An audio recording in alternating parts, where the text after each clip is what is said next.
Tonight, new video showing the moments a Chinese warship, seen on the left here, came within 150 yards of an American destroyer in the Taiwan Strait.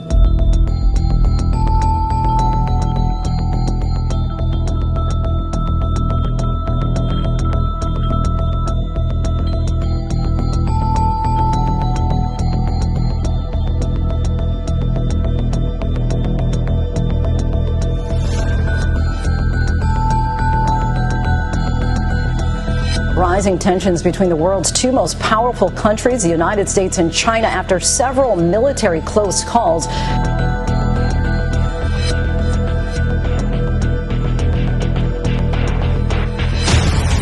But the greatest threat on this front. Естественно, обсуждалось и взаимодействие России и Алжира в военной и военно-технической сфере, которая успешно развивается. Es un momento muy delicado en el mundo y es muy delicado porque hay una confusión total, más que nunca. Esa que veníamos denunciando desde hace mucho, pues ahora la confusión es verdaderamente total. Estamos en un mar de medias verdades, en un mar de fake news, en un mar de muchas intenciones y que pues prácticamente es una guerra en la mente y una guerra también en el campo de batalla. Usted lo ve en Ucrania. Por eso es que es momento de preguntar a fondo, y para preguntar a fondo, pues quién más que un gran investigador a quien admiramos mucho, sobre todo porque las investigaciones que hace son demasiado profundas, diría yo. Vamos a preguntar. Soy Roberto de la Madrid y esto es, como siempre ha sido suyo, Detrás de la Razón, con una masterclass muy especial. Comenzamos.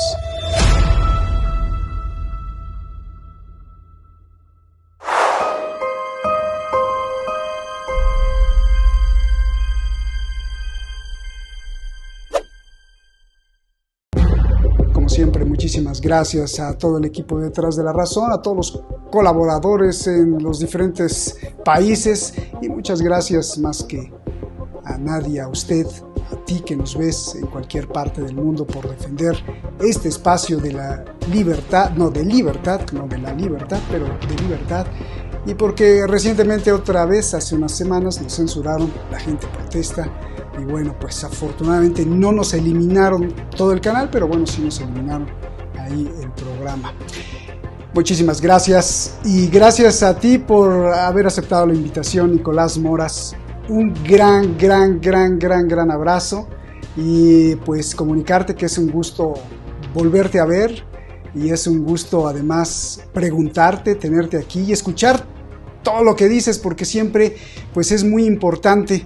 Incluso si la gente a veces no está de acuerdo, pues es más importante porque en esos destellos que nos das, pues está el incremento de la conciencia y es verdaderamente un placer tenerte. Nicolás, ¿cómo estás? Un gran abrazo nuevamente. Pues te queremos preguntar, la situación, ¿cómo la ves en el mundo? ¿Está delicada? ¿No está delicada? Y vamos directo con la primera pregunta. Hay mucha gente que defiende un bando o que defiende otro, y hay unos que dicen que está perdiendo totalmente Ucrania, que está perdiendo totalmente la OTAN, y hay otros que dicen que está perdiendo o que ya perdió incluso Putin. La primera pregunta de lo que pasa en el mundo, pues son muchas y son varias y son de diferentes sectores que nos preocupan, por lo menos aquí en Detrás de la Razón. ¿Quién va ganando, Rusia o Ucrania o la OTAN o Estados Unidos? ¿Cómo lo ves tú desde tu trinchera intelectual y de investigación, Nicolás? Querido Roberto, muchas gracias por invitarme. Es un placer estar nuevamente contigo, a quien te respeto y te admiro mucho, y un saludo para toda la audiencia. Dicho esto, yo creo que desde el comienzo de la guerra, de la invasión rusa a Ucrania, existe una confusión entre la realidad y el deseo, una confusión deliberada. Porque cuando viene de la boca de muchos analistas, periodistas o por supuesto políticos, en realidad lo que se está haciendo es, como tú bien señalas, desinformar. De ambos bandos es verdad, pero creo que ha sido más evidente en este conflicto como lo único que tiene en excelentes condiciones el Kremlin es el aparato de propaganda heredado de la Unión Soviética. Yo recuerdo cuando a finales de la Guerra Fría, en los desfiles militares, y en cierto modo para amedrentar a la sociedad en el frente interno, no externo, aunque también esos videos se difundían por todo el mundo, había una división de tanques y cuando daba la vuelta a la Plaza Roja y se escondía de las cámaras, le cambiaban la escudería para que parezca que había 10.000 tanques donde había 100. Bueno, estábamos convencidos de que Rusia tenía el segundo ejército más poderoso del mundo, casi que empatado con el de Estados Unidos, armamento de avanzada, un gran entrenamiento militar, y resultó que nada de eso era tan claro como parecía. Personalmente, más allá de que tengo una postura moral que me hace estar a favor de los invadidos y en contra de los invasores, a favor de los invadidos si es Estados Unidos el que invade o si es Rusia, independientemente de quién sea el invasor, más allá de ese punto personal, yo dije, bueno, Rusia va a hacer una guerra tipo Blitzkrieg, en 2 semanas va a tener ocupada Kiev, va a destituir al gobierno de Zelensky, va a arrasar, que era lo que se planteaba Putin con la operación militar especial en sus términos. Nada de esto sucedió, se ha prolongado muchísimo, yo creo que es justo denominar a Ucrania el Vietnam de Putin, ha perdido muchísimo armamento, muchísimas tropas, se ha demostrado un nivel de descoordinación insólita dentro de las propias Fuerzas Armadas rusas con el grupo Wagner, que es esta organización paramilitar que hace el trabajo sucio muchas veces por el ejército ruso y que está en permanente disputa y peleándose con las Fuerzas Armadas oficiales, por así decirlo, y hasta el momento lo que se observa es, desde mi punto de vista, una mayor derrota rusa. Por más que Ucrania ha sufrido muchísimo, especialmente el país, no el gobierno, o sea, Zelensky, por supuesto, como cualquier político oportunista, ha sacado partido de esto lo más posible y han absorbido parte de los fondos que les dan, sin duda, fiel a la tradición de corrupción de la oligarquía política ucraniana. Pero si uno mira el mapa y observa que lo que se está disputando son pedazos del Donbass, respecto a los objetivos planteados inicialmente, Rusia ha fracasado de manera rotunda. Ahora, esta situación no está terminada. La gran oportunidad en este momento para Rusia, desde mi punto de vista, es ganar tiempo, llegar a las elecciones del 2024 de Estados Unidos y esperar una victoria de Donald Trump. Si eso ocurre, yo creo que se va a oxigenar bastante la catástrofe que hasta el momento ha experimentado el bando invasor. Respecto a Ucrania, o sea, está ganando, por supuesto que con apoyo de la OTAN, por supuesto que con armamento y entrenamiento de la OTAN, y quien más se beneficia en todo esto no son los contribuyentes occidentales, que están bastante asfixiados teniendo que solventar el costo de esta guerra, sino es el complejo militar industrial de Estados Unidos.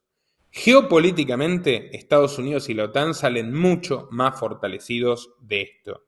Yo creo que agradecen cada día que Putin haya dado el paso, que se haya comportado como un kamikaze y que haya cometido este error estratégico porque a ellos les ha permitido fortalecer, robustecer la presencia en el contexto de una nueva guerra fría que es fundamentalmente con China. Estados Unidos está vendiendo muchísimas armas, Estados Unidos está supliendo el petróleo y el gas ruso a Europa, que le cuesta mucho más caro comprárselo a Estados Unidos. Estados Unidos ha arrodillado definitivamente a Europa, se ha garantizado alianzas muy extendidas y no está poniendo tropas. Los cuerpos, las vidas los están poniendo los ucranianos. Así que, por supuesto, desde el cinismo político que caracteriza a Washington, ellos están muy, pero muy contentos con los resultados de este conflicto. Por más que la propaganda rusa hable de un debilitamiento norteamericano, no es lo que nos muestran los hechos. Por otro lado, China también se está beneficiando de este conflicto y ha mantenido una posición donde no apoya deliberadamente a Rusia, la apoya un poquito, la sostiene para que no se derrumbe, porque también ha conseguido que el Kremlin se convierta ya no en un socio, sino en un estado vasallo, extraordinariamente dependiente del dinero chino. Y entre otras cosas, fíjate, Roberto, que el hecho de que la industria militar rusa se haya extenuado en esta guerra por completo, haya llegado al límite, según algunos analistas militares, como por ejemplo Yago Rodríguez de España, van a tardar más de una década en recomponerse después de esta aventura. Esto le ha facilitado a China conseguir nuevos mercados que tradicionalmente compraban armas rusas y ahora Rusia ya no puede vender porque las tiene que usar en el frente, entonces ahora vende China. ¿Eso qué significa? Que hay una financiación adicional para su propia escalada bélica. Al mismo tiempo, hay que contemplar que China hace lo que le gusta en el plano geopolítico, que es vestirse como una especie de mediador o de garante de la paz, sacando rédito de haber moderado algunas posturas de Putin en teoría, y al mismo tiempo mostrando a los Estados Unidos como lo que también en gran medida que es un gendarme agresivo, violento, y bueno, lo cual también está permitiendo mejorar su performance, si se quiere, en lo que yo digo que es esta nueva Guerra Fría, que se asemeja no solo a la Guerra Fría del siglo XX, sino también a las postrimerías, a los años anteriores a la Primera Guerra Mundial, que es lo que muchos están diciendo en este momento, entre otros la revista The Economist de los Rothschild y con conocimiento de causa, creo yo. Así que por el momento yo creo que Ucrania, con el apoyo de la OTAN, está sacando una gran ventaja sobre Rusia. Ahora habrá que ver cómo es la contraofensiva, no tenemos la bola de cristal, pero Rusia tiene una oportunidad en las elecciones del 2024, probablemente la última oportunidad. Va a salir muy debilitada indiscutiblemente de este escenario, pero China y Estados Unidos salen más fuertes de lo que estaban antes del 24 de febrero de 2022, perdón. Gracias, primero porque, bueno, pues lo que nos expones se ve que no tiene ideología, sino que estás exponiendo los hechos de las investigaciones que has hecho, y eso es muy importante porque luego pues el fanatismo o la emoción te lleva para un lado o para el otro, y pues el periodista, el analista, el intelectual, en lugar de exponer las cosas para entender el mundo, pues ya saca la bandera prácticamente del partido político. Antes de entrar a la segunda pregunta, Nicolás, ¿qué hacemos con los dos bandos, no de Rusia y de Estados Unidos, sino con los dos bandos que hay más, pero digamos con dos bandos definidos de la información en el mundo? Noticieros tradicionales, por ejemplo en Occidente, que dicen que Putin es el malo malísimo, y medios alternativos que dicen, periodistas alternativos que dicen que no, que los malos malísimos son el Deep State y sus consorcios de información, desinformación, y que Putin pues prácticamente es como un héroe que trata de rescatar a los rusos en Ucrania que han sido machacados por los nazis ucranianos. ¿Qué hacemos con estos dos? ¿Qué les decimos a unos y a otros? Sobre todo, ¿qué les decimos a las personas que nos ven, que te ven, que muchos beben la información, ya sea de un lado o del otro? Bueno, desde mi punto de vista, son todos malos los que participan de una guerra de estas características y no van ellos a morir al frente. Y no hay razones nobles en ninguno de los dos bandos.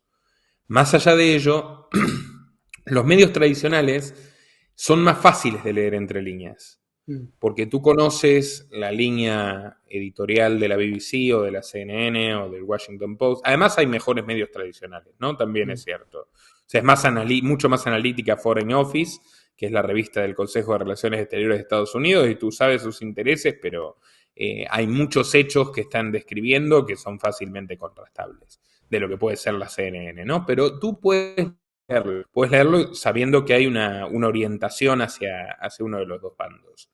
En el caso de los medios alternativos, yo me he llevado una enorme decepción con muchísimos colegas, Roberto. Yo he estado en los dos lugares, he estado en los medios tradicionales, en los medios alternativos. Particularmente hago un mea culpa de haber creído realmente que en algún momento que Putin podía haber sido diferente o menos agresivo o menos imperialista que los norteamericanos, porque a las claras está que no. Y hay gente que busca justificaciones para esta invasión que son idénticas a las justificaciones que utilizaba Estados Unidos para lo que fue el genocidio de Irak, por ejemplo, o Afganistán. Razones de seguridad nacional, por más que Ucrania no tenía la más remota posibilidad de unirse a la OTAN y ni siquiera a la Unión Europea, ni en el corto ni en el mediano plazo, diciendo que los ucranianos son nazis, lo cual es francamente grotesco, porque hay 4 tipos que son nacionalistas ucranianos y que reivindican a un loco que se llamaba Stefan Bandera, que fue encarcelado en campos de concentración nazis, porque no era exactamente nazi, era un oportunista como tantos hubo en la época, y eso ya sería una justificación para invadir Ucrania entera y bombardear. Como se ha visto filmado por los teléfonos de las víctimas, que es un elemento que no había en la Segunda Guerra Mundial, por ejemplo, o en Vietnam, y que ahora sí, como están haciendo los rusos, bombardeando edificios civiles, geriátricos, hospitales de niños para bajarle la moral a los invadidos. No hay ninguna justificación. De hecho, mira, el grupo Wagner es mucho más importante para Rusia que el batallón Azov, que es minúsculo para el ejército de Ucrania. Y el grupo Wagner se llama Wagner porque era el compositor de ópera favorito de los nazis. Su comandante militar, Dmitry Utkin, está doblemente tatuado con las insignias de las SS. Por cierto, un hombre al que condecoró Putin, un teniente coronel al que le puso una medalla de honor por su desempeño en Wagner. O sea, vamos. Y está lleno de neonazis rusos, que son una facción bastante más influyente en Rusia de lo que son los nacionalistas ucranianos en Ucrania, donde el bando europeísta justamente está asociado a los valores también bastante hipócritas y contradictorios de la democracia progresista de la Unión Europea, pero no son precisamente nazis. Entonces, ¿qué quiero decir? Hemos visto una burda propaganda increíble, ya era Rusia bombardeando Zaporilla y mostrado por los obreros de Zaporilla, decían, en realidad es Ucrania. Han perdido el 80% del territorio que habían logrado tener en los primeros meses, pero en realidad es un repliegue táctico. Entonces ya es una argumentación infantil. Pero sirve, es efectista, porque a veces a la gente ya no le interesan los hechos. Creen que porque Estados Unidos ha sido la potencia dominante y ha cometido todo tipo de atrocidades innegables durante décadas, ahora se justifica que surja otro que comete los mismos crímenes y hay que apoyarlo porque esto es una forma de contrarrestar el poder norteamericano. Bueno, no lo es. Como te señalaba objetivamente, Estados Unidos ha salido más fortalecido de todo esto, Rusia más debilitada, China más fortalecida, Europa más debilitada. Entonces lo único que tenemos es un nuevo tablero de 2 superpotencias jugando como piezas de ajedrez con las vidas de civiles de otros lugares que no son sus respectivos países, que son arrasados, sometidos y vejados por sus espurios intereses. Entonces yo veo eso. Los medios tradicionales yo no esperaba nada de ellos, pero de los medios alternativos digo, tanto tiempo se pasaron denunciando con excelentes razones los crímenes de Estados Unidos en Irak, en Afganistán, donde Putin, recordémoslo, apoyó a los norteamericanos y prestó suelo ruso para que pasen las tropas de Bush para invadir Afganistán por Rusia, un hecho inédito que algunos ya se han olvidado, de que el propio Putin quería entrar a la OTAN, de que fue un aliado clave de los occidentales. Pero bueno, denunciaban todo eso y ahora lo hace Putin y no lo denuncian. O Putin tiene excelentes relaciones, en sus propias palabras, un amigo íntimo de Klaus Schwab, pone a Rusia como sede de experimentos del Cyber Polygon, que creo que lo hemos conversado en tu canal, del Foro Económico Mundial. Tiene al Banco Santander de Ana Botín operando sin ningún problema en Moscú. Tiene a JP Morgan de los Rockefeller ayudándolo durante los primeros meses a no entrar en default con su deuda soberana. Tiene a BlackRock ocupando lugares estratégicos de las empresas energéticas del Estado. Tiene a Nathan Rothschild asociado a su gran aliado Oleg Deripaska. Tiene vínculos envidiables con Israel, una amistad personal con Benjamín Netanyahu. Muchos de sus oligarcas rusos en el exterior sancionados, defendidos por su doble ciudadanía israelí y sin ningún problema para realizar sus inversiones allí. Y este tipo es el antisistema, este tipo es la alternativa al orden dominante. No, es otra cara de lo mismo. Y recordemos además que las élites ganan con el conflicto, con el histórico divide et impera, y les conviene mucho que haya guerra y destrucción y que haya un clima cada vez más convulsionado. Por lo menos algunos sectores, yo he hecho documentales enteros sobre esto, por ejemplo, sobre cómo Bill Gates y otros que han tenido una relación históricamente muy positiva en términos de negocio con Rusia, obtuvieron información privilegiada y días antes de la invasión realizaron inversiones estratégicas en granos, en combustible, en gas, en trigo, en tierra y en una serie de commodities cuyos precios se dispararon por este conflicto. Y hay quienes dicen la economía rusa no está afectada. Bueno, primero, quien va a realizar mediciones relativamente serias, como el periodista del Wall Street Journal, es encarcelado, por algo será. Pero por otro lado, lo que vemos es que el petróleo y el gas que ya no colocan en Europa se lo están vendiendo a la India o a China 40% más barato. O sea, es fácil darse cuenta que la situación económica es cada vez más precaria. Es una economía que era el puesto 66, medido por PBI per cápita antes de esta guerra. Imagínate ahora, donde han agotado la cantidad de recursos que han agotado, donde 400.000 jóvenes, mayormente profesionales de población económicamente activa, han huido del país. Entonces, realmente Rusia está muy cerca de un suicidio temerario, de haber hecho un pésimo diagnóstico de los riesgos, y lo único que vemos es un gran despliegue propagandístico que llega a conservadores, a derechistas, digamos, más bien radicales de Europa, y también llega a nostálgicos del comunismo cubano, bolivariano en América Latina, y estas personas que entre sí se matarían si tuvieran que sentarse a tomar un café y debatir ideas, están completamente de acuerdo en que no, que sí, que Rusia está ganando, y que si no está ganando tenemos que convencer a la gente de que está ganando, porque, bueno, porque ahí está nuestra ocupación, nuestro entretenimiento, nuestro negocio, ¿no? Es eso lo que está pasando tristemente con los medios alternativos. Yo tenía duda de muchas de esas personas que decía, bueno, pues a lo mejor reciben un sueldo y publican, pero yo a veces conozco, y me imagino que tú conoces, y digo, no creo que estén financiadas o no tienen nada, sino simplemente sale del corazón. ¿Será el odio que le tuvieron o que le tienen a Estados Unidos, que dicen, bueno, pues ahora vamos a apoyar acá, porque, o qué será? Si no es el pago, ¿es el odio o cómo es? En algunos casos es el pago. Hay unos personajes, Roberto, algún día podríamos hacer un programa entero de esto. Hay algunos personajes increíbles.